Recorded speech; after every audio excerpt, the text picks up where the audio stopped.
Bismillahirrahmanirrahim. Assalamualaikum warahmatullahi wabarakatuh. Waalaikumsalam warahmatullahi Waalaikumsalam wabarakatuh. warahmatullahi wabarakatuh. Bismillahirrahmanirrahim. Allahumma salli wa sallim wa barik ala sayyidina maulana Muhammadin wa ala alihi wa ashabihi ajma'in amma ba'd. Rabbi shrah li sadri wa yassir li amri wahlul 'uqdatam. Allahumma inna nas'aluka 'ilman nafi'an fahman wasi'an wa rizqan wasi'an halalan thayyiban wa amalan mutaqabbalan. Baik, khairan. Apa kabar semuanya? Alhamdulillah ya. Hari ini kita di hari Jumat. Boleh kita buka kitab kita semuanya. Hari ini materinya nggak berat. Ijma' itu nggak berat. Untuk pelajar ilmu hadis, ijma' itu nggak berat. Nggak berat Abul Kalam yang kemarin. Wah, itu Abul Kalam itu ribet itu. Kita belajar Amr saja, dalamnya luar biasa. Nah, buka ijma'.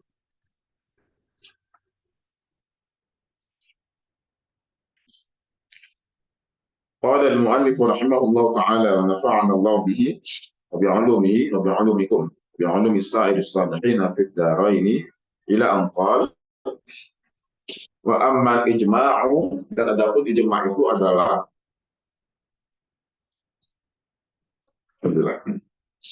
bahwa ittifaqu ulama'i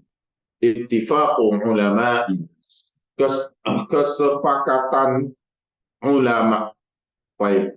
Ulama yang dimaksud di situ ulama siapa? Maksud ulama adalah mujtahid dari ulama fikih. Nah, maka lagi dikatakan ulama mana? Ulama yang telah mencapai tahapan mujtahid dalam ilmu fikih. Jadi tidak dimasukkan dalam ilmu yang lain.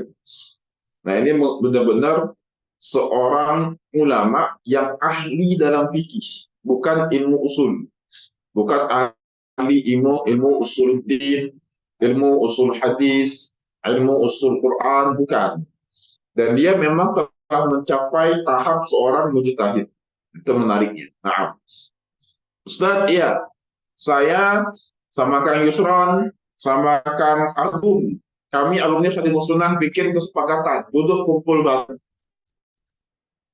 Kami keluarkan satu hasil kesepakatan. Apakah ijma'? Oh, enggak masuk.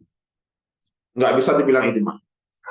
Karena Zaki belum mencapai tahap ulama yang mujtahid. Oh, Ustaz, tapi murid saya manggil saya orang alim ulama. Ulama doang, belum masuk ke mujtahidnya. Itu benar-benar di sini ulama maksudnya adalah ulama ahli fikih yang telah mencapai tahap seorang mujtahid. Ahli al-asri, ya, suatu masa. Maka di sini kita pahami bahwasanya ijma' bukan hanya untuk ijma' sahabi, bukan hanya untuk ijma' tabi'in, bukan hanya untuk ijma' tabi'in, tapi ijma' itu boleh dilakukan kapan saja. Sehingga Zaki, kalau ada yang bilang, Ustaz, apakah Al-Quran itu tidak bisa dipakai lagi ilmunya, Ustaz? Apakah hanya bisa dipakai untuk zaman dulu saja? Nah, ini berarti main kitabnya kurang jauh. Nih, Zek. Karena Al-Quran, hadis, bisa dipakai kapan saja untuk menyelesaikan satu masalah. Dan nanti ketika kumpulnya ulama, untuk mereka menyepakati akan suatu permasalahan fikih, itu namanya ijma'. Baik. Kenapa Ustaz diadakan ijma'? Kang Salim, Kang Muhammad Nabil, diadakannya ijma' karena ulama belum menemukan hasil keputusan dari suatu permasalahan setelah mengupas Al-Quran, setelah mengupas hadis, mereka belum menemukan. Baik. Dikupasnya Al-Quran, dikupasnya hadis, belum dapat. Nah, maka mereka pun berkumpul untuk menyelesaikan masalah tersebut. Nah, ada hukmi al-hadisah. Apa al-hadisah? Yang baru ataupun kontemporer. Al-hadisah yakni yang baru. Jadi Zaki, kalau memang yang dimaksud dengan ijma kesepakatannya ulama suatu masa ataupun suatu zaman atas pembahasan hukum yang baru. Karena kalimat hukum yang baru tadi memberikan makna kepada kita bahwasanya ijma ini bisa berlaku sampai kapan saja. Karena yang dibahas Zaki adalah hukum yang baru. Hukum yang baru terjadi. Karena itu bisa untuk diamalkan kapan saja ijma ini. Kalau hukum yang udah lama, nah berarti ijma nggak bisa dipakai lagi, nggak bisa dilakukan lagi. Tapi ini memaknai ijma itu adalah kesepakatan yang ulama pada suatu masa untuk membahas suatu masalah hukum yang baru.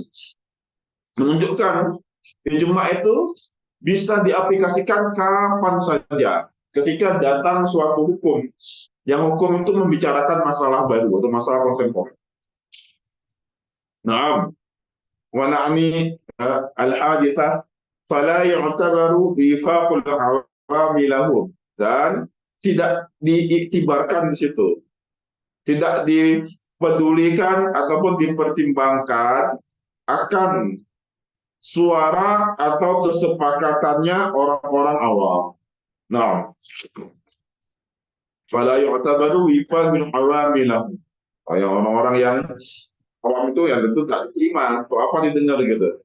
Nah, karena kalau dipikirin pendapat orang awam, Zaki, wah itu pendapat netizen luar biasa. Jadi yang didengar itu pendapatnya ulama, bukan pendapatnya netizen. Wa na'ni bil ulama al-fuqaha. Fuqaha itu badal ya. Dan yang kami maksud dengan ulama itu adalah para fuqaha. Nah, jadi nggak masuk ulama-ulama usul. Ini ulama usuluddin, ulama ilmu kalam tidak masuk. Yang dimaksudkan di sini adalah ulama ahli fikih.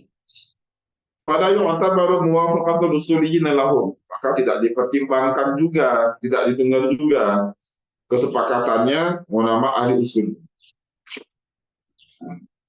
Wa na'ni bil hadisah. Nah, ini kemudian mu'allif menjelaskan definisinya lagi, dibongkar lagi. Wa na'ni bil hadisah al-hadisah asy-syar'iyyah. Dan yang kami maksud masalah hadisah, masalah kontemporer, masalah yang baru terjadi itu adalah masalah syariat. Jadi kalau selain masalah syariat, nah itu tidak masuk, tidak dibilang ijma. Li'annaha mahallu nazari fuqaha. Karena masalah syariat itu adalah masalah objeknya para fuqaha. Bi khilafil lughawiyah, berbeda dengan ilmu bahasa. Masalah contohnya, fa innaha yujmi'u, maka dalam permasalahan bahasa itu dikumpulkan padanya ulama ahli bahasa saja.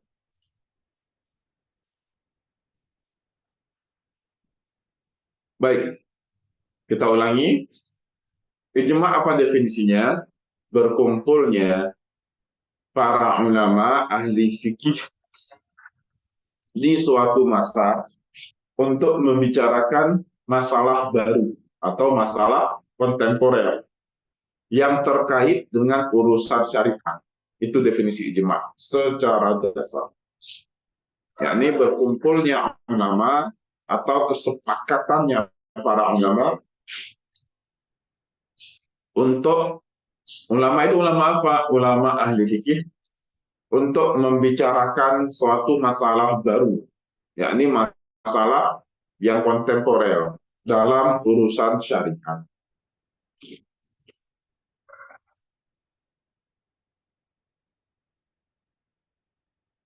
Nah, setelah kita pahami definisi dari ijma, kita lihat dulu mana dalilnya ijma, mana yang memperbolehkan ijma. Dan ijma ini posisinya dalam hukum Islam sebagai apa dia? Kita lihat dulu. Wa ijma'u hadhil ummah hujjatun duna ghairiha. Dan ijma' umat ini merupakan hujjah. Ma makna hujjah? Sumber hukum. Sumber hukum. Bisa dijadikan sumber hukum. Jadi kalau Zaki bilang, Zak, apa hukumnya zina? Jelas haram, Ustaz. Mana dalilnya? Mana sumber hukumnya? Ada dalam Al-Quran. Zak, apa ente nggak sholat sunnah tarawih? Bukankah itu merupakan suatu amalan baik? Iya. Zaki jawab, Ustaz, hukumnya sunnah. Mana dalilnya? Ada dalam hadis. Itu sumber hukum. Nanti kalau orang nanya lagi, Ustaz, sentuh mushaf tanpa wudhu, sengaja menyentuh mushaf tanpa wudhu, Ustaz. Padahal kita bisa tidak menyentuhnya. Apa hukumnya? Haram, tidak boleh. Menyentuh mushaf tanpa wudhu itu tidak boleh. Padahal kita mampu untuk menghindarinya. Mana dalilnya? Ijma'nya para ulama, Ustaz, dinukil oleh Imam Nawawi. Jadi begitu. Posisi ijma' itu sama dengan sumber hukum Islam. Nah, kalau orang bilang, ini mana dalilnya? Tak kami temukan dalam Al-Quran. Tak kami temukan dalam Al-Hadis. Cara jawabnya, ada dalam ijma'. Maka, ijma' merupakan suatu hujjah, sumber hukum.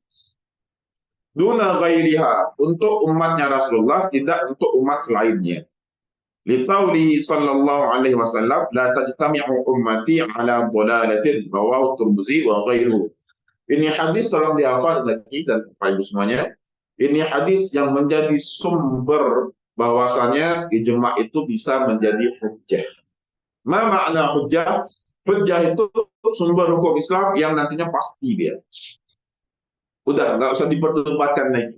Nah, makanya saya ingat Syekh Nuruddin Al-Banjari, beliau mendapat julukan Az-Zahar Al-Thani.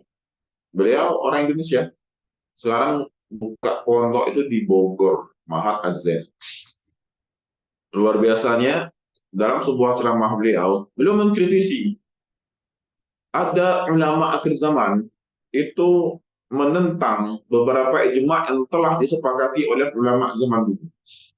Jadi Pak Muhammad Nabib, beliau mengkritisi, ini kenapa kok ada ulama akhir zaman, nggak usah kita sebutlah dari daerah mana, dari negara mana ya, tapi kata beliau, perkataannya, fatwa-fatwanya menyelisihi ijma'nya para ulama zaman dulu. Itu beliau kritisi. Kenapa beliau kritisin?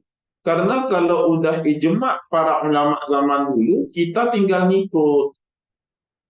Zaki, kalau udah ijma' ulama zaman dulu, kita tinggal ngikut. Ustaz, iya. Kalau Al-Quran jelas kalamullah, nah, betul. Kalau hadis, Ustaz, yang mutawatir, iya. Kita ambil sebagai sandaran hukum untuk rukun dan untuk akidah, betul. Karena kita meyakini Rasulullah SAW, kita meyakini juga para perawi-perawinya, betul. Kalau ijma' macam mana Ustaz cara kita mempercayainya? Saat kita percaya pada Nabi, kita percaya pada hadis Nabi, kita percaya juga pada dalil ini. Bahwasanya kata Nabi, tidaklah umatku itu ketika berkumpul, mereka tidak akan sesat. La tajtami'u ummati ala dhalalatin. Nggak akan sesat mereka. Nah, maksudnya begini, Zek, paham hadis ini bukan memiliki makna umatku itu nggak akan pernah berkumpul untuk membahas kesesatan. Bukan itu kan saling maksud hadisnya. Maksud hadisnya, kalau umatku itu mau untuk berkumpul, mereka nggak akan sesat.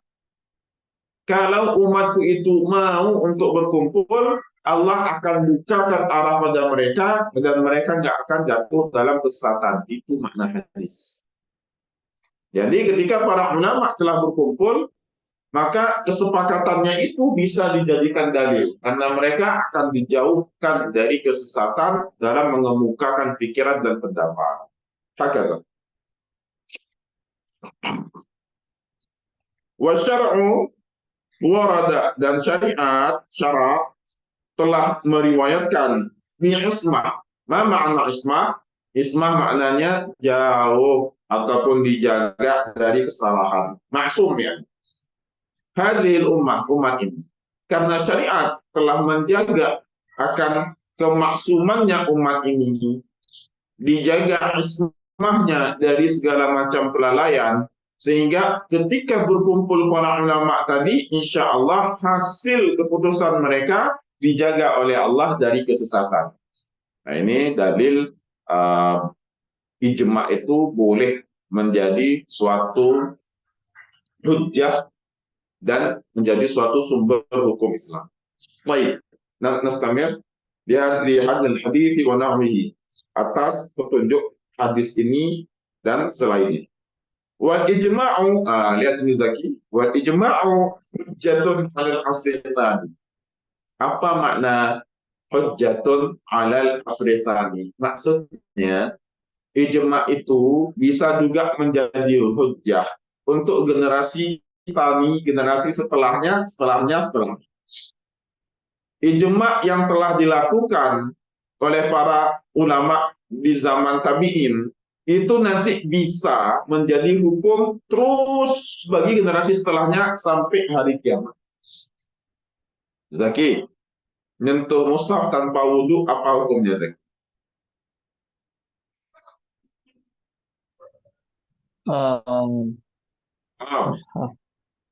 Haram mungkin. Nggak boleh nyentuh mushaf. Kecuali dalam momen kita lihat ada anak kecil mau nyobek-nyobek, nah kita ambil untuk menyelamatkan, nggak apa-apa. Baik, Ustaz, itu kan ditentukan oleh ulama zaman dulu, Ustaz.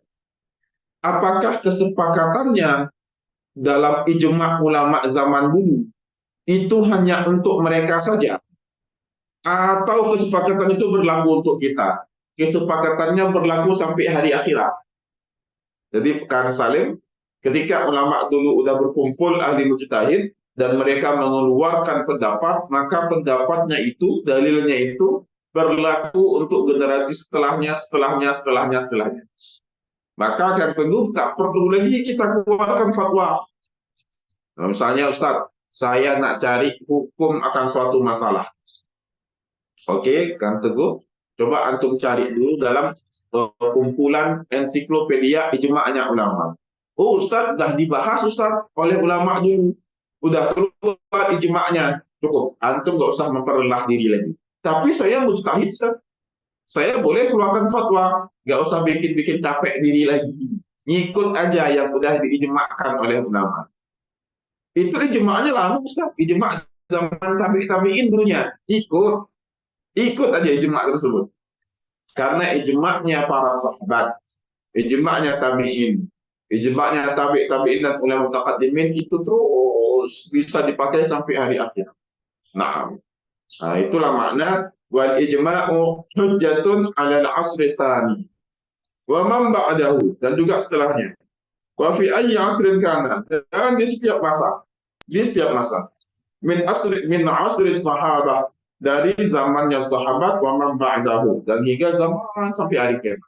Zaki, pertanyaan Ustaz, kenapa ijma tidak dilakukan di zaman Rasulullah sallallahu alaihi wasallam? Iya. Kenapa ijma tidak dilakukan di zamannya Rasulullah? Karena sudah ada Rasulullah, jadi tidak perlu berijma lagi. Jadi kepada Rasulullah sudah pasti gitu.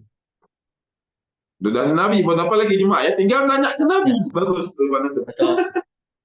Jadi tidak usah Ustaz, ini ada masalah umat, ini tinggal datang ke Rasulullah. Baik, Masya Allah. Makanya ijma itu adanya di zaman sahabat. Apa Zaki? Kasus yang pertama sekali diijma'kan oleh sahabat. Kang Teguh boleh jawab mungkin? Ijma'nya sahabat itu pertama sekali bahas apa? Apa Ustaz? Tahun Hijriah. Bukan, beda lagi. Pengangkatan khalifah. Beda lagi. Yakni mereka menyelesaikan masalah radhiyallahu anhum, menyelesaikan masalah di mana dimakamkan Rasulullah. Di mana dimakamkan Rasulullah sallallahu alaihi wasallam. Nah, akhirnya mengacu pada dalil bahwasanya para anbiya itu dimakamkan di tempat wafatnya, sepakatlah para sahabat Nabi dimakamkan. Nabi dimakamkan di kamarnya ataupun hujrahnya Sayyidatuna Ibunda Aisyah radhiyallahu anha. Itu Zaki, pertama sekali ijma'nya dalam Islam itu pertama sekali terjadi. Nah, Ustaz, ijma' tak ada dalil. Mustahil ijma' tak pakai dalil karena para ulama tadi ahli dalil semuanya. Jadi pasti berlandaskan dalil. Nah, Nastamir, setelah tadi kita pahami definisi ijma', kemudian kita lihat juga ya dalil serta kedudukannya ijma' dalam Islam. Sebagai apa Ustaz ijma' itu dalam Islam dan bagaimana pengamalannya? Lanjut sekarang. Ternyata ada beberapa persyaratan dalam ijma'. Di antaranya Zaki, berkumpul ulama mujtahid 6 orang. 6 orang level ulama sudah sampai dalam taraf mujtahid. 1, 2, 3, 6 berkumpul. Dan mereka membicarakan satu permasalahan baru dalam masalah fikih. Keluarlah hasil ijma'nya. Gimana Zek? Keluarlah hasil ijma'nya. Lalu umat ingin mengamalkan hasil ijma' tersebut. Nah, Ustaz, apakah kita harus tunggu mereka meninggal semuanya? Apakah kita harus menunggu mereka meninggal semuanya baru kita ngikut pendapatnya? Kang Teguh nanti bilang ke Zaki, Zek, gimana hasil keputusan ijma'nya para ulama mujtahid? Kan udah keluar ini keputusannya. Oh, udah keluarkan. Tapi aku tak mau amalin dulu, katakan Teguh. Aku nunggu sampai ulama ini meninggal. Jadi Zaki, si Kang Teguh, dia nunggu sampai ke-6 ulama itu meninggal. Kenapa? Alasan Kang Teguh begini, saya khawatir 5 tahun lagi nanti ulama yang kelima berubah pikiran. Saya khawatir ulama yang ketiga nanti berubah pikiran. Atau ulama yang nomor 2 yang dari Syam nanti bisa berubah pikiran. Nah, saya tak mau amalkan dulu. Saya tunggu sampai mereka meninggal, baru nanti saya amalkan. Dan meninggalnya para ulama tersebut diistilahkan dengan inqiradul asal. Inqiradul asal. Itu bagaimana cara antum membantahnya, Zek? Antum ingin membantahkan Teguh bahwasannya tidak usah nunggu mereka meninggal untuk mengamalkannya. Kalau antum paham materi sebelum ini, yang barusan saya bahas 10 menit sebelumnya, antum bisa jawab. Gimana, Zek, cara bantahkan Teguh? Bahwasannya nggak perlu dulu menunggu sampai ulamanya meninggal, enggak. Jangan takut mereka berubah pikiran. Gimana, Zakri? Zaki, tadi dalil hadisnya bagaimana? Hadis yang mendukung ijma' itu? La-nya la nafiyah, bukan la amr. La taqtamiu ummati ala dhalalatin. Umatku itu kalau berkumpul, mereka nggak akan sesat. Jadi antum bilang Kang Teguh, tadi kan 6 orang udah berkumpul. 6 orang udah kumpul nggak, Zek? Udah. Kumpulnya di mana? Kumpulnya di Abu Dhabi atau di Mesir atau di Mekah. Kalau mereka udah berkumpul, kita pahami hadis itu. Mereka tidak akan ditimpakan kesesatan. Mereka nggak akan jatuh ke dalam kesesatan. Ngapain lagi Kang Teguh nunggu ulama tadi berubah pikiran atau tidak? Justru ketika ada salah satu di antara mereka yang pulang, kemudian di rumahnya berubah pikiran, itu nggak masuk dalam hadis. Kenapa, Zaki? Karena udah nggak berkumpul lagi. Kan udah di rumah. Dan dikatakan berkumpul kan kalau sedang ramai-ramai tadi, Zaki, berenam kan? Maka pendapat mereka ketika pulang lalu berubah pikiran, itu tidak didengar lagi. Yang didengar dan diakui adalah pendapat 6 ulama tadi ketika sedang berkumpul dan melakukan ijma. Apapun hasilnya, selama yang melakukannya sampai sudah dalam taraf mujtahid dan berkumpul mereka diterima sebagai hujjah hasilnya. Tapi kalau udah pulang ke rumah Kang Teguh, lalu ulama tadi pun dia pikir berubah dan akhirnya berubah pikiran, itu nggak dapat ismah, nggak dapat jaminan ismah. Apa makna jaminan ismah? Jaminan ismah adalah jaminan bahwasanya mereka dijaga oleh Allah, dijaga dari kesesatan. Nah, itu kenapa dalam ijma tidak disyaratkan tunggu meninggal dulu semuanya. Hatta walau kemudian nanti mereka ternyata 10 tahun lagi berubah pikiran, itu tidak akan merubah hasil ijma. Nah, karena perubahan pikiran mereka tadi, perubahan pendapat mereka terjadi di luar duduk bareng, di luar berkumpul. Dan ismah hanya berlaku ketika duduk bareng, bukan ketika sendirian. Waqala wala yushtaratu fi hujjiyatihi injiradul asar. Dan tidak disyaratkan dalam penghujjahannya itu. Tidak disyaratkan dalam penghujjahannya itu untuk dijadikan suatu sumber hukum Islam, tidak disyaratkan injiradul asar. Apa injiradul asar? Meninggalnya ahli ataupun pelaku ijma tadi. Nah, jadi kalau disepakati dia udah diambil, nggak harus nunggu sampai meninggal. Bi an yamuta ahluhu ala sahih. Ditunggu apa? Menunggu meninggalnya. Hingga meninggalnya ahluhu, para pelaku ijma itu, ahli ijma ala sahih, menurut pendapat sahih. Tapi kembali, Zek, ketika ada pendapat sahih, maka ketika ada kalimat sahih, berarti ada pendapat yang menentang. Gitu ya.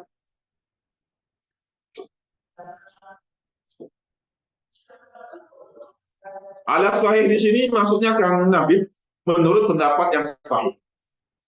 Tapi kembali, kalau ini pendapat yang sahih yang diambil oleh para ulama usul fikih, maka ada pendapat nanti yang menentangnya. Baik, kita lanjut.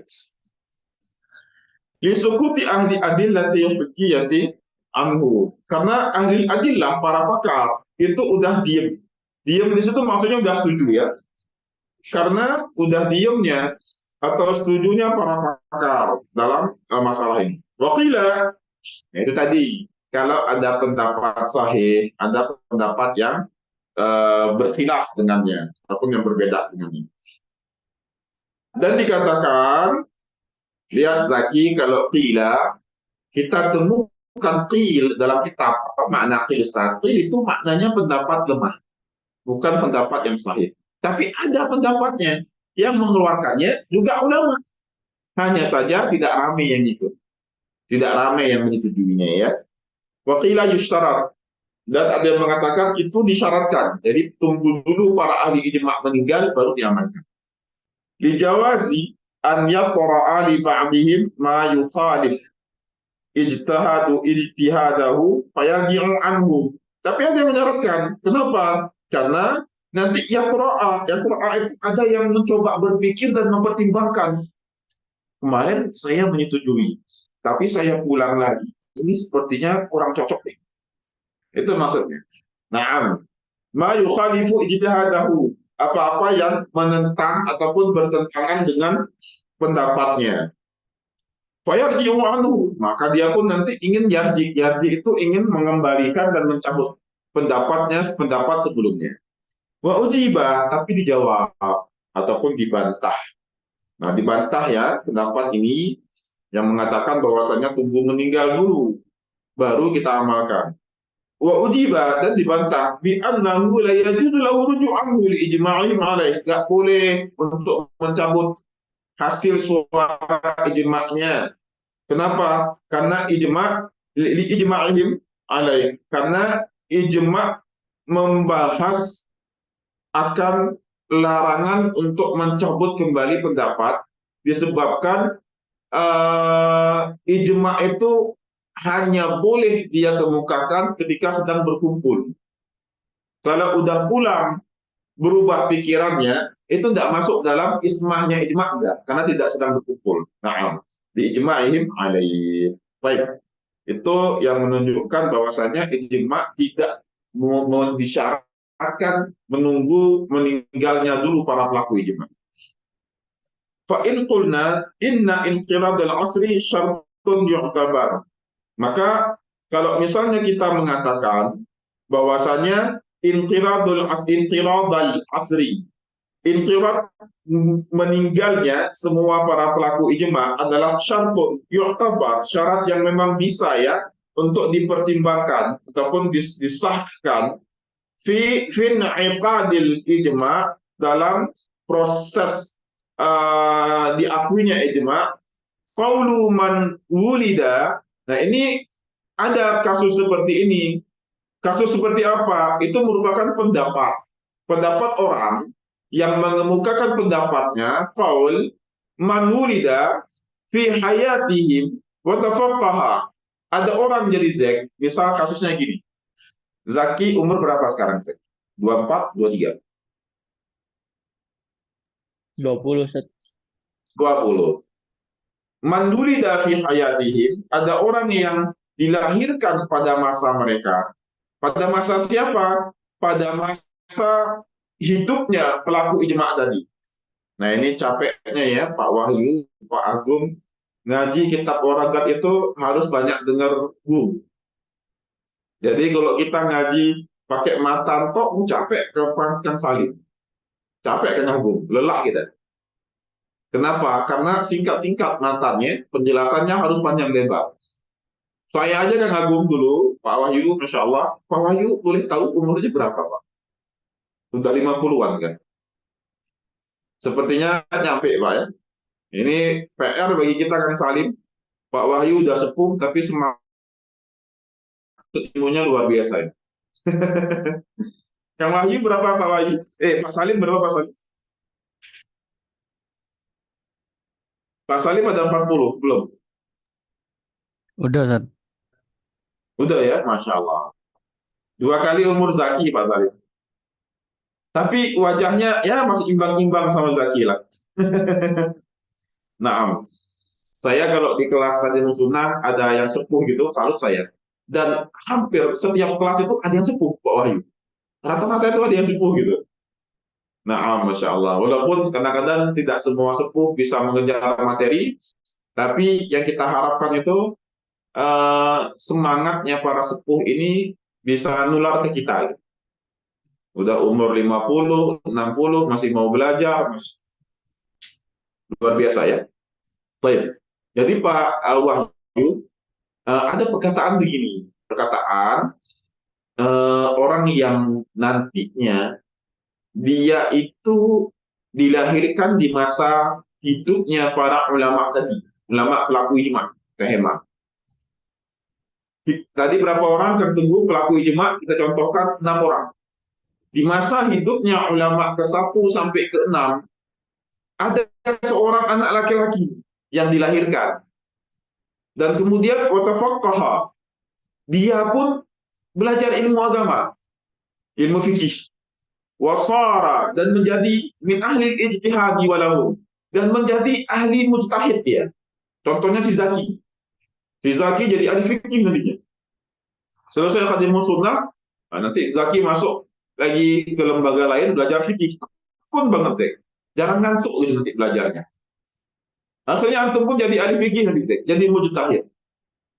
Dan kemudian pendapat antum itu mengingkari pendapat ijtihad tersebut. Ustaz, iya. Waktu saya umur 8 tahun, Ustaz, ada ijma, Ustaz. Oh, ijma. Di mana, Zek? Di Dubai, Ustaz. Hasilnya begini-begini. Tapi sekarang saya udah berumur 28 tahun, Ustaz. Beberapa pelaku ijma'nya masih hidup. Nah, maka saya pun, Ustaz, tidak setuju dengan pendapat ijma' tersebut. Wah, enggak setuju, Zek. Saya ingin coba soal ke ulama yang masih hidup dan saya ingin mengemukakan pendapat saya. Itu kasus untuk memperkuat pendapat ulama yang mensyaratkan intiradul asr. Itu kasusnya. Baik. Ala hadzal qaul an yarji'u an zalikal hukmi. Nah, hingga si anak yang dilahirkan tadi dan menjadi ahli fikih, menjadi ahli ijtihad tadi, maka dalam kasus ini bolehlah untuk dicabut yarji'u, dicabut hukum atau pendapat ijma' tadi. Allazi adda ijtihadu ilaih. Ini contoh kasus akan masalah untuk memperkuat pendapat ulama yang mensyaratkan bahwasannya harus ingiradul asr, menunggu berakhirnya dulu masa hidupnya para ulama yang bersepakat dalam ijma' tadi. Tapi Zaki, ini kan qil. Ini qil. Yang sahih itu tidak usah nunggu. Tidak usah nunggu ulamanya meninggal. Enggak. Ketika mereka berkumpul dan mereka sudah keluarkan pendapat, wis selesai. Dan pendapat mereka hukumnya itu dijadikan suatu hukum untuk masa tersebut dan masa setelahnya hingga hari kiamat. Kita ulang. Wala yustaratu fi hujjiyatihi inqiradul asr, dan tidak disyaratkan dalam kehujjiyatannya ataupun pengamalannya sebagai sumber hukum Islam inqiradul asr. Apa inqiradul asr? Menunggu meninggalnya para pelaku ijma' tadi. Bi an yamuta, menunggu meninggalnya matinya ahluhu, pelakunya, ala sahih, menurut pendapat yang sahih. Li sukuti ahli adillah hujjiyati anhu, menunggu apa? Diamnya para ahli adillah, para pakar ulama lain. Nah, wagila, dan ada yang mengatakan pendapat kil ya. Apa kil tidak kita bahas. Yusyarat, disyaratkan lijawazi an yaqra'a li ba'dihi ma yukhalifu ijtihadahu. Karena nanti khawatirnya lijawazi, bolehnya terjadi suatu pertimbangan yaqra'a li ba'dihim, sebagian mereka atas pendapat yang bertentangan dengan ijtihadnya. Faji'anhu, maka kemudian dikembalikan dan dicabut pendapatnya tadi. Wa ujiba, tapi dibantah. Bi annahu la yajuz. Nah, itu tidak boleh seperti itu. Tidak boleh kemudian berubah pikiran. La yajuzu lahu arruju' anhu, nggak boleh dia cabut lagi. Ijma'ihim alaih. Kenapa? Karena sudah sepakat sebelumnya. Wa fa'in qulna, maka jika ada yang mengatakan inggirat al-asri syartun, inggirat asar itu syarat, apa alasan mereka? Alasan mereka fil iqadil ijma', dalam keabsahan suatu ijma', qaulu man wulida fi hayatihim, yakni nanti ada qaul, pendapat, perkataan dari seseorang yang dilahirkan di masa mereka, wa tafaqaha, dan anak tersebut pun menjadi faqih, wa shara min ahli ijtihad walahum, dan kemudian jadi ahli ijtihad. Ala hadzal qaul, atas pendapat ini, an yarji'u ala an zalikal hukmi, bolehlah untuk dikembalikan dan dicabut hukum tadi. Allazi adda ijtihaduhum ilaih, yang sudah disepakati sebelumnya. Nah, itu alasan dari pendapat mereka. Tapi kita ambil yang sahih aja, nggak usah nunggu dulu meninggal semua. Baik, sebelum kita masuk jenis-jenis ijma', ada ijma' sukuti.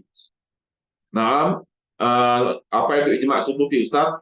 Baik, nanti kita bahas kira-kira 5 atau 6 menit ke depannya. Sekarang jam 6 lewat 7. Nanti kalau 6 menit, jam 6 lewat 12. Silakan Bapak Ibu mau ngopi, ngeteh, sarapan dikit, silakan. Nanti kita lanjut lagi jam 6 lewat, jam mana tadi jam saya? Jam 6 lewat 12 atau 13. Barakallah.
Baik, kita lanjutkan. Sudah jam 6:12. Bismillah.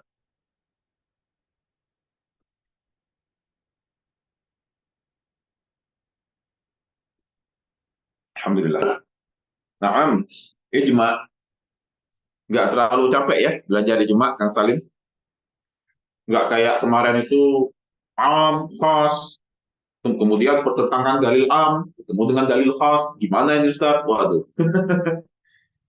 Tapi kalau ijma itu kan tidak berkutat pada dalil secara rinci.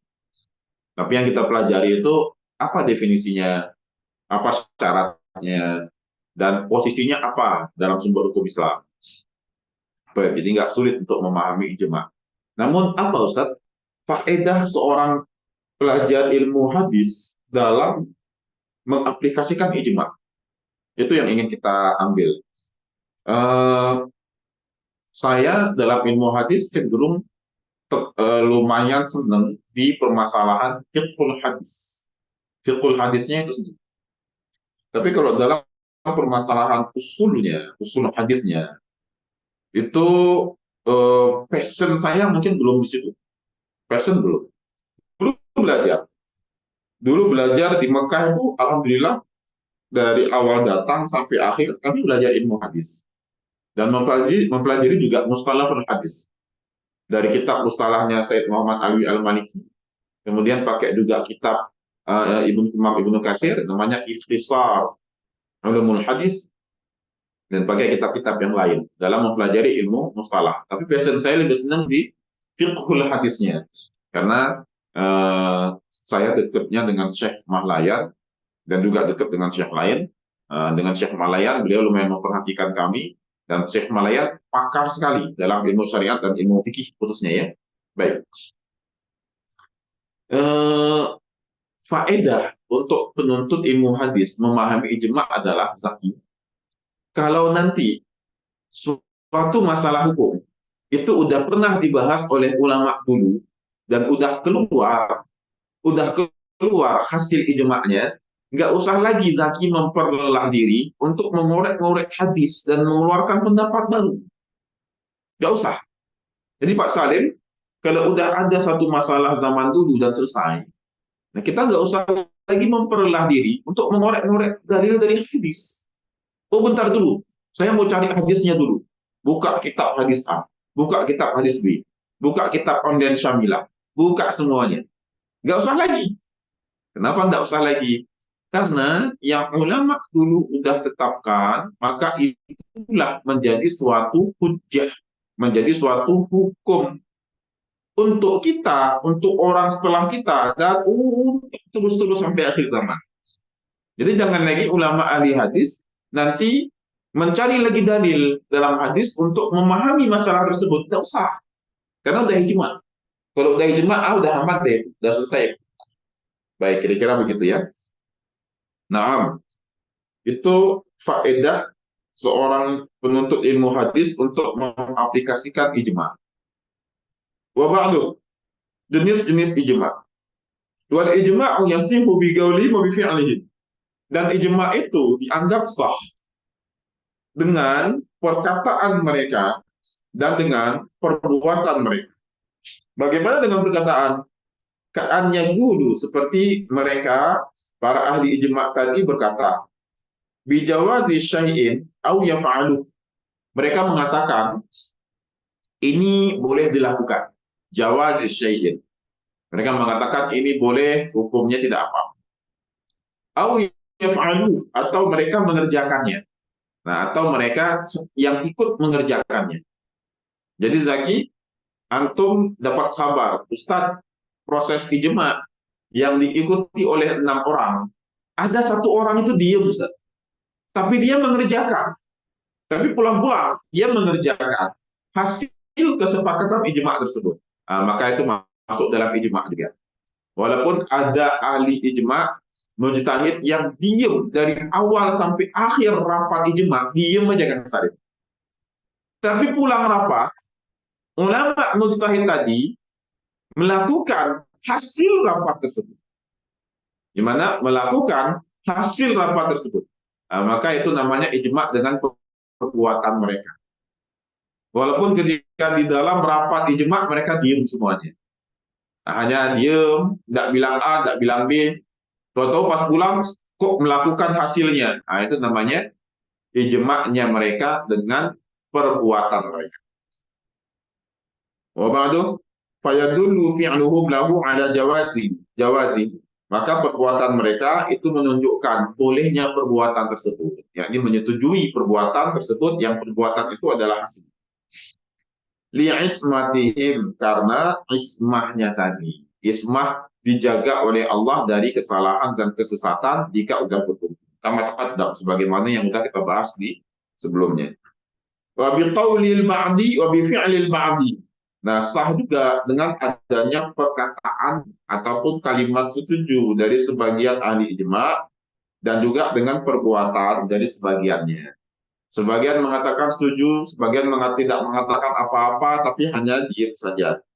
Wa intishari dzalikal qaul awil fi'li wa sukutil bagina alaih. Dan diamnya sebagian dari yang lain.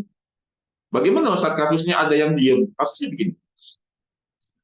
Ada ulama yang enam orang tadi para ulama mujtahid, dua mengatakan setuju. Kang Teguh lihat, dua mengatakan setuju dalam rapat. Iya setuju, ini boleh dilakukan, tidak haram. Dua lagi saat rapat diam. Dua lagi saat rapat diam. Tapi ketika pulang, kemudian mengamalkan hasil ijma tersebut. Kami ulangi, ketika pulang, mengamalkan hasil ijma tersebut. Nah, ada dua lagi. Dua lagi ini saat rapat itu tidak ngomong apa-apa. Diam aja. Cuma diam. Nah, ketika pulang, juga tidak mengamalkan hasil syariatnya. Hasil keputusan tadi nggak diamalkan. Ketika pulang, orang-orang lain lihat, ulama ini ngamalkan nggak diamalkan. Nah, kalau diamalkan kan itu berarti pengamalannya menunjukkan akan bolehnya suatu amalan tersebut. Tapi dua lagi ini diam. Ketika rapat diam, pulang dari rapat juga diam. Ketika orang lain semuanya sudah mengamalkannya, orang lain semuanya sudah mengamalkannya, para pelaku ijtihad mengamalkannya, dua ulama ini tetap bersikukuh diam. Itu masuk ijma. Itu masuk Pak Wahyu. Kenapa masuk ijma, Ibu Heka? Dianggap masuk ijma karena kalau memang hasil ijma itu adalah sesuatu yang bertentangan dengan syariat, maka dua ulama terakhir tadi pasti menentangnya. Karena nggak mungkin ulama diam atas kemungkaran yang salah. Pasti ulama tersebut ketika pulang ke rumahnya, ke daerahnya, disebarkan. Ke kita tidak menyetujui pendapat yang kemarin, makanya kami diam saja.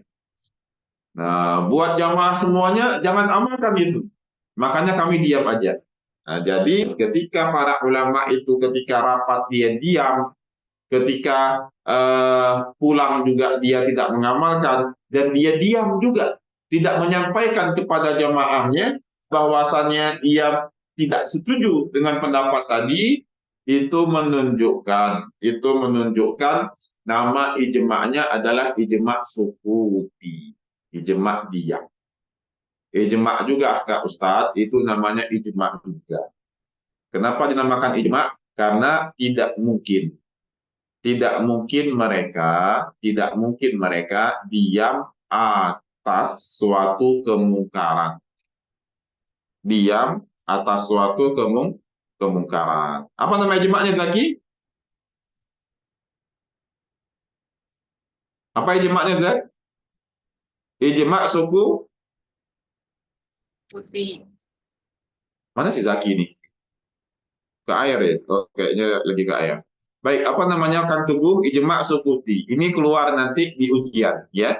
Mungkin Kang Teguh bisa jelaskan lagi apa definisi dan contoh dari ijma' sukuti. Silakan Kang Teguh karena keluar di ujian. Tafadhal, apa itu ijma' sukuti? Ijma' sukuti itu adalah ketika ada beberapa ulama yang ikut rapat. Akan tetapi pada saat rapat itu mereka diam saja. Dan ketika mereka pulang, mereka tidak mengamalkan dan mereka juga Iya. diam. Maka Hmm. itu disebutnya ijma sukuti. Boleh. Baik, bagus. Cukup. Nah, tidak mungkin mereka diam, ulama diam atas suatu hasil yang salah ya.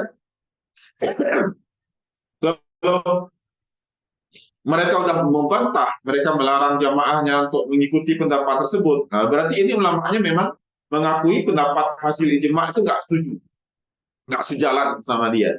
Diamnya mereka menunjukkan mereka setuju. Karena mustahil ulama diam akan suatu kesalahan. Nah, Nastamir,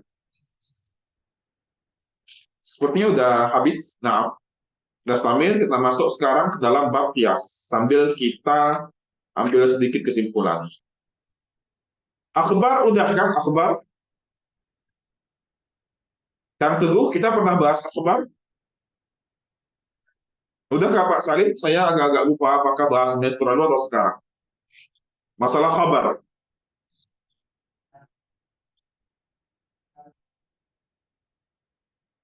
Saya mau masuk ke bab kias, tapi Ibu Heka, saya lihat wajah Bapak Ibu udah mulai lelah ini.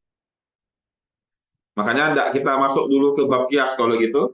Baik, Kang Teguh, silakan baca bab setelah ijma, bab akhbar. Jadinya kias biar minggu depan aja. Karena kias itu Kang Salim lumayan melelahkan. Lebih baik kita jangan masuk dulu kias kalau gitu. Silakan Kang Teguh, buka di bab akhbar. Akhbar ini Kang Salim, Kang Agung, Pak Wahyu ya, Masya Allah. Akhbar ini Kang Agung merem pun bisa paham, Masya Allah. Gini, karena materinya materi ilmu hadis, mustalahul hadis.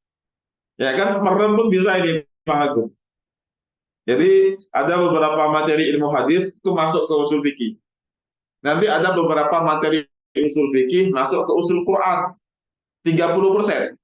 Makanya Pak Wahyu, orang yang udah pernah belajar warakat, lalu belajar ilmu ulumul Quran, jadi ada 30%-nya dia senyum-senyum belajarnya Pak. Karena itu materinya materi usul fikih semua. Nah, materi yang abu-abul kalam, Pak Salim, dari bab hakikat majaz sampai nasakh mansuh, kan udah kita bahas di usul fikih. Masuk kita ke ulumul Quran, gini-gini belajar. Merem pun paham kita. Kenapa? Karena udah kita bahas di usul fikih. Ini kayak kabar ini, Kang Agung, antum merem nggak ada masalah. Ini materinya Pak, materi ringan banget bagi pelajar ilmu hadis. Silakan Kang Teguh, baca. Wa amal akhbaru.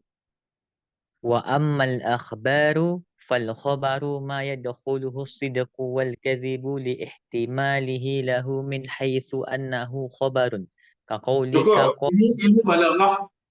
Namanya khabar dalam balaghah itu, khabar itu bisa masuk dua hal ke dalamnya. Bisa dibilang benar, bisa dibilang salah. Nah, kalau lawannya khabar apa? Insya. Insya itu ya kayak amar, kayak nahi, kayak istifham, kalimat tanya. Ini masalah balaghah kita nggak bahas. Lanjut. Kaqaulika.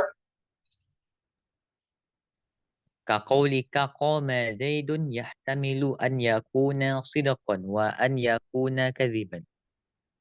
Hmm. Lanjut, Ustaz. Lanjut. Ini materinya materi simple. Kayak apakah si Zaid itu berdiri? Nah, kita bisa bilang Zaid nggak berdiri, Zaid sedang berdiri. Terus dia amrin waqad yuqta'u wa an yakuna. وقد يقطع بصدقه أو كذبه لأمر خارجي لا لذاته فالأول كخبر الله والثاني كقولك الصدان Diddan. يجتمعان. Diddan yakni saling berlawanan. Nah,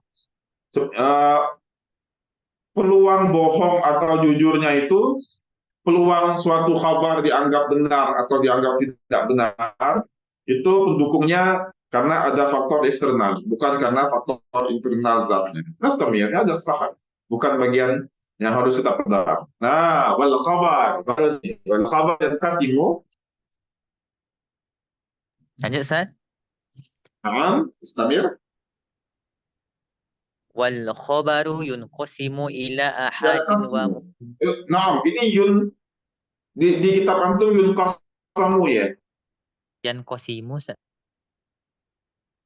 Hmm, wal khabar. Nah, istamir. dan qasim. yanqasimu ila ahadin wa mutawatirin fal mutawatiru ma yujibul ilma wa huwa an yarwiyatu Ada dalam jama' kitabnya Yunqasamu enggak? Yunqasamu ada. Kitab Pak Salim apa, Pak? Yang qasim, Ustaz. Yunqasimu. Setelahnya jar wa majrur bukan? Nah, kalau setelahnya jar wa majrur, maka majhulkan dia. Maka apa? Majhulkan. Yunqasamu. Dibagi. Karena kalau membagi, si khabarnya itu yang membagi. Kalau yang tak, kemudian lihat, kalau setelah fi'il itu tidak ada fa'il, cuma langsung ke jar wa majrur. Jar wa majrur itu jadi apa? Jadi naibul fa'il. Karena jar wa majrur bisa menjadi naibul fa'il. Naibul fa'il itu bisa maf'ul, bisa apa lagi? Bisa jar wa majrur, bisa dharaf. Nah, ini kalau yang qasimu, si khabar yang membagi, bukan dia yang dibagi. Gimana Pak Salim? Kalau wal khabaru yang qasimu huwa fa'ilnya. Berarti khabar yang membagi. Membagi apa? Bingung kok membagi jar wa majrur. Karena kalau membagi apa, harus ada maf'ul. Maf'ul itu yang dibagi. Berarti di sini apa? Yunqasamu. Kenapa yunqasamu? Setelahnya jar wa majrur. Jadi harus dimajhulkan. Oke, begitu ya Kang Teguh ya. Boleh lanjut. Wal khabaru yunqasamu berarti khabar itu dibagi atas dua perkara. Nah, Ustaz. Dari wal khobaru, Ustaz. wal khabaru. Wal khobaru yunqasamu ila ahadin wa mutawatirin fal mutawatiru Ini materi usul hadis bukan? iya Ustaz. Antum merentum paham ini kan? Jadi Paham. Pak Agung merentum paham ini Pak. Kabar ahad, kabar mutawatir, Ustaz itu kami Pak Agung yang ngajar mustalahul hadis siapa? Ustaz Yohana ya? Nah, Ustaz. Yang ngajarnya master lagi, masternya ilmu hadis. Ustaz ini, Ustaz Yohana bolak-balik udah bahas nih Ustaz. Kami sambil tidur pun bisa paham nih Ustaz materi ini Ustaz. Oke, khabar itu terbagi dua. Apa bedanya Ustaz? Materi khabar dalam ilmu usul fikih, materi khabar dalam ilmu hadis. Materi khabar dalam ilmu usul fikih simple. Dan langsung mengarahkan pengaplikasiannya dalam hukum bagaimana. Jadi Pak Salim, dalam ilmu mustalah usul fikih, khabar itu nanti pembagiannya sedikit. Apakah dia mutawatir atau dia ahad? Nanti ahadnya juga dibagi lagi sedikit. Lalu pengaplikasiannya bagaimana? Simpel sekali. Oke, lanjut.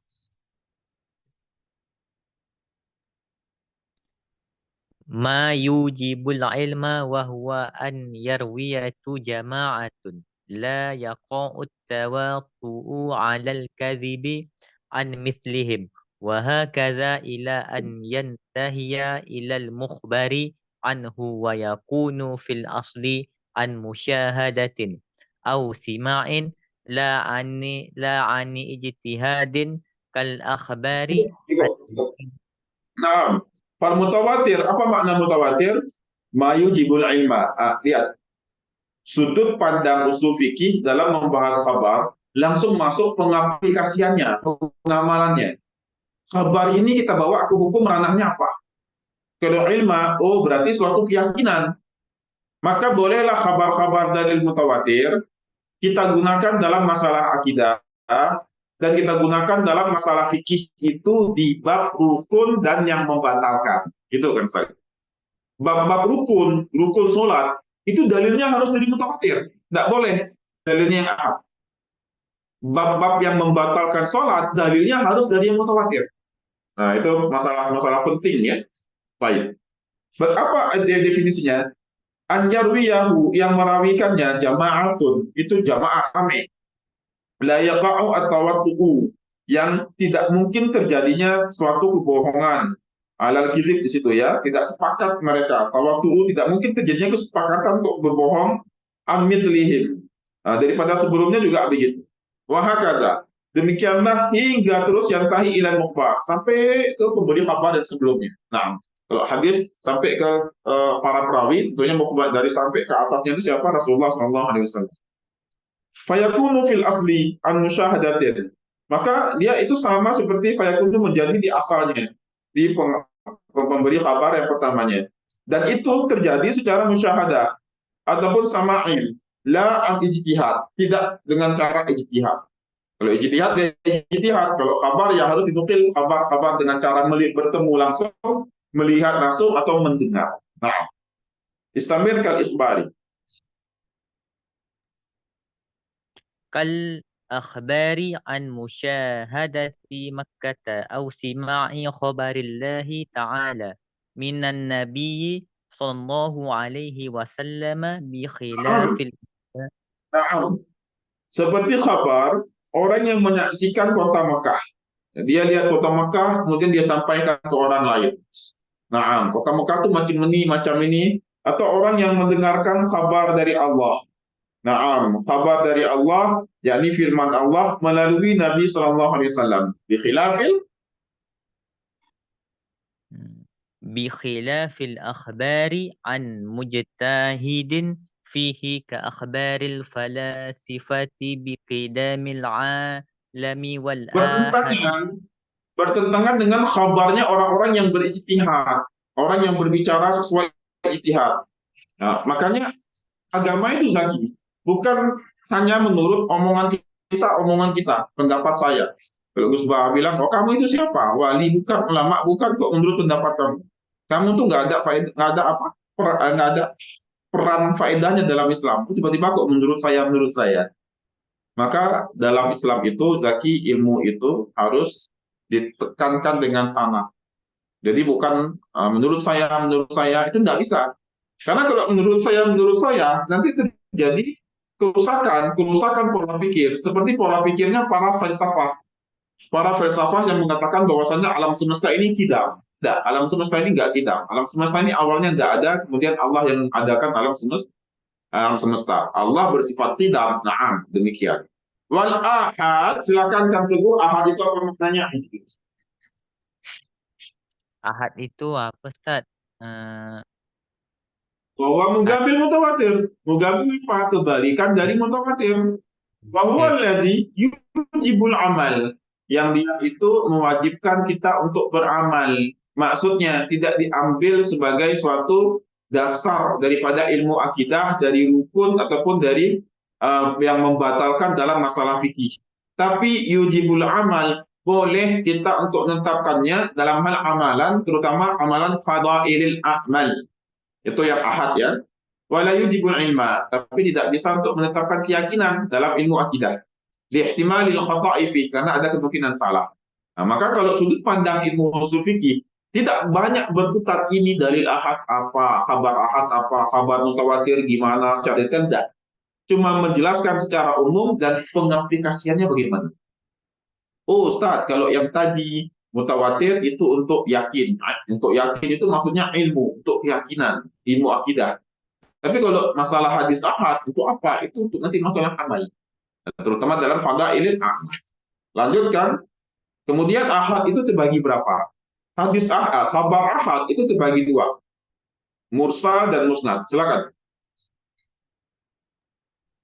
Yanqasimu qismaini ila mursalin wa musnadin. Yankasimu atau yunkasamu itu untuk apa? Apa, Ustaz? Yankasimu itu kan kembalinya kemana? Kembalinya ke ahad. Lanjut. Wal musnadu matasala isnaduhu bi an. Sebentar, tadi itu yunkasamu qismain.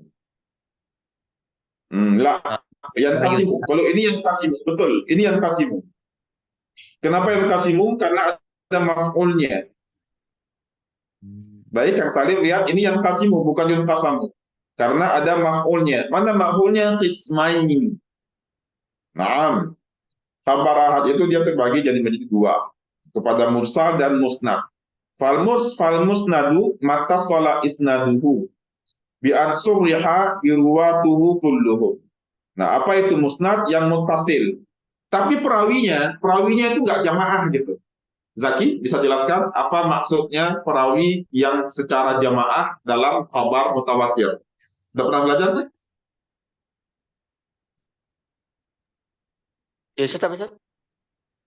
Apa maksudnya perawinya itu meriwayatkan secara berjamaah dalam definisi mutawatir? Khabar mutawatir. Sudah pernah bahas? Sudah pernah belajar? Sudah, Ustaz. Mutawatir. Tidak hanya diriwayatkan oleh satu orang, tapi beberapa orang. Kalau perawinya cuma satu, dalam satu tabaqah itu satu gitu, Zek. Dalam satu angkatan itu cuma satu perawinya, maka tidak masuk dalam mutawatir. Masuknya apa, Zek? Ahad, Ustaz. Ahad, bagus. Ahad itu pun terbagi nanti. Terbagi ada yang musnad, ada yang mursal. Kalau musnad itu nyambung, jelas. Kalau mursal ada yang putus. Nah, bi ansur riha biruwatuhu kulluhu. Wal mursal ma lam yattasil isnaduhu. Lihat Kang Salim, simple banget dalam usul fikih. Khabar terbagi dua, khabar mutawatir, ahad. Kalau mutawatir yang merawikannya itu jama'atun, rame orangnya. Nah, tabaqahnya itu rame gitu. Kalau ahad kebalikannya, tidak rame. Kemudian kalau ahad terbagi dua, musnad dan mursal. Musnad itu apa? Nyampe sanadnya. Mursal itu tidak nyampe sanadnya. Udah. Ustaz, kemudian yang ditekankan dalam ilmu usul fikih apanya? Pengaplikasiannya. Pengaplikasiannya, mutawatir itu digunakan dalam hukum, nanti dalam model apa? Kemudian ahad digunakan dalam hukum dalam model apa? Kalau mutawatir itu boleh dalam ilmu akidah, boleh juga dalam hal masalah rukun dan yang membatalkan dalam fikih. Musnad tidak seperti. Nah, wal mursal ma lam yattasil isnaduhu. Ahad tidak seperti. Bi an usqita ba'du ruwatihi. Nah, kalau musnad tadi kan nyampe sanadnya kan. Kalau mursal itu ada yang putus. Fa in kana min marasili ghairi sahabah. Maka jika yang mursal itu adalah selain sahabat radhiyallahu anhum falaysa bihujjatin, tidak bisa diambil jadi hujjah. Karena yang putusnya adalah apa saja sahabi. Yang putusnya adalah sahabat. Nah, tapi ada hadis-hadis mursal dan itu bisa dipakai. Kenapa? Karena yang dimursalkan setelah dicek ternyata sahabat. Kalau yang dimursalkan sahabat, kenapa boleh dipakai zek? Semua sahabat itu udul. Semua sahabat udul. Selesai perkara udah. Nah, lihtimali an yakuna saqitu majruhan. Kenapa? Kalau selain sahabat itu dipermasalahkan. Khawatir yang dimursalkan itu adalah seorang perawi yang punya jarah. Yang punya masalah, tidak diakui kedabitannya. Nah, maka tidak bisa dipakai. Karena yang dimursalkan adalah perawi yang dikhawatirkan adanya jarah. Nanti antum akan belajar jarah wa ta'dil. Insyaallah di semester 5 sepertinya dengan Ustaz. Illa kecuali marasila Sa'id bin Musayyib, ini perbaikin jangan Musayyab tapi Musayyib. Mursalnya Sa'id bin Musayyib. Nah, ini kenapa dibolehkan? Minat tabi'in. Nah, beliau ini tabi'in. Ketika beliau merawikan, beliau langsung mengatakan qala Rasulullah. Padahal bukan dari Rasulullah. Jadi Kang Salim dari sahabat padahal. Tapi beliau langsung tidak menukil sahabat, langsung ke Rasulullah. Berarti ada yang dilompat ya Kang Salim ya. Tabi'in, sahabat, Nabi. Nah, Sa'id bin Musayyib itu ada di tabi'in. Dan beliau langsung merawikan dari Rasulullah langsung melompati seorang sahabi. Setelah dicek, sahabi yang beliau mursalkan itu mertua beliau, Abu Hurairah. Nah, kalau yang dimursalkan sahabi, selesai, aman. Asqata as-sahabiyya min at-tabi'in radhiyallahu anhu, asqata as-sahabiyya wa 'azzaha lin-nabi sallallahu alaihi wasallam. Nah, yakni memursalkan, menjatuhkan perawinya sahabat dan langsung kepada Rasulullah SAW. Fa ya hujjatun, maka ini boleh jadi hujjah. Kenapa? Fa inna futishat, diteliti. Maka itu kemudian diteliti, ay futishanha, diteliti atasnya daripadanya, fawujidat masanid ay rawaha lahu as-sahabi. Maka setelah diteliti ditemukan perawi yang disakatkan oleh Sa'id bin Musayyib itu ternyata seorang sahabi. Siapa? Allazi astatahu an Nabi sallallahu alaihi wasallam wa huwa fil ghalib sihruhu, yakni sihru mertua beliau Abu Zaujatihi Abu Hurairah. Abu Hurairah. Setelah dicek ternyata ini yang disakatkannya ternyata Abu Hurairah, ya udah boleh dipakai. Amma marasil as-sahabah. Adapun marasil as-sahabah bi anna bi as-sahabiyun an Nabi sallallahu alaihi wasallam thumma yusqitu tsani fa hujjatun. Kalau sesama sahabat memursalkan sahabat itu boleh jadi hujjah. Karena yang dimursalkan juga sahabat. Sahabat A meriwayatkan dari sahabat B. Tapi nggak menjelaskan bahwasanya yang berkata yang melakukan adalah sahabat B, langsung ke Rasulullah itu boleh jadi hujjah. Naam. Tsumma yusqitu tsani fa hujjatun di anna sahabah kulluhum adul, karena sahabat semuanya adil. Naam, kira-kira demikian untuk hari ini. Alhamdulillah kita telah mempelajari ijma' tadi ya. Kita bongkar ijma' apa definisinya. Ustaz, bolehkah saya ikut ijma'? Kata Zaki, boleh Zek. Nanti mungkin 10, 15, 20 tahun ke depan antum jadi ulama mujtahid, silahkan ikut, tak apa-apa. Ustaz, umat mau ngamalkan hasil ijma', tunggu saya meninggal dulu nggak? Kelamaan, tunggu ente meninggal, Zek. Antum jadi ulama mujtahid umur 30, antum meninggal umur 60. 30 tahun kita nungguin, kapan Zaki meninggal? Kapan Zaki meninggal? Enggak. Antum dengan ulama mujtahid lain duduk sepakat, jadi hukum deh itu. Ustaz, ana ketika duduk rapat ijma' diem. Ketika pulang pun ana nggak ngamalin, Ustaz. Tapi ana diem juga, Ustaz. Ana nggak keluar-keluar di media sosial. Itu menunjukkan antum setuju. Nah, ada satu lagi, Zek. Diem dianggap setuju. Antum ngelamar anak gadisnya nggak jawab apa-apa, cuma nunduk malu doang. Itu tanda setuju juga. Nah, baik, setelah kita bahas pembagian ijma' dan juga posisinya dalam hukum Islam, jadi kita sempat singgung sedikit mengenai, saya tadi mau ngambil kias, bagaimana yang kita bicarakan semalam, tapi saya lihat wajah Bapak Ibu Kang Salim lumayan capek dengan materi ijma' tadi ya. Nah, maka kita masuk ke materi yang ringan, materi khabar. Ustaz, kan udah belajar khabar itu di mustalahul hadis. Baik, kita lihat sudut pandang usul fikih. Usul fikih itu mengacu pada hukum. Khabar mutawatir masuk ke dalam syariat itu dalam bab apa? Dalam bab ilmu akidah, dalam bab rukun, dalam ilmu fikih, dalam bab yang membatalkan. Amma masalah-masalah kesunahan dalam pengamalan fikih itu boleh dari hadis yang berasal hadisnya khabar. Khabar ahad boleh masuk dalam perkara sunnah. Tapi tidak boleh masuk dalam perkara rukun, perkara membatalkan, dan juga perkara ilmu akidah. Barakallahu fikum, subhanakallahumma wa bihamdika, asyhadu an la ilaha illa anta astaghfiruka. Assalamualaikum warahmatullahi wabarakatuh. Waalaikumsalam warahmatullahi wabarakatuh. Jazakumullahu khairan wa barakallahu. Jazakumullahu khairan. Terima kasih semuanya.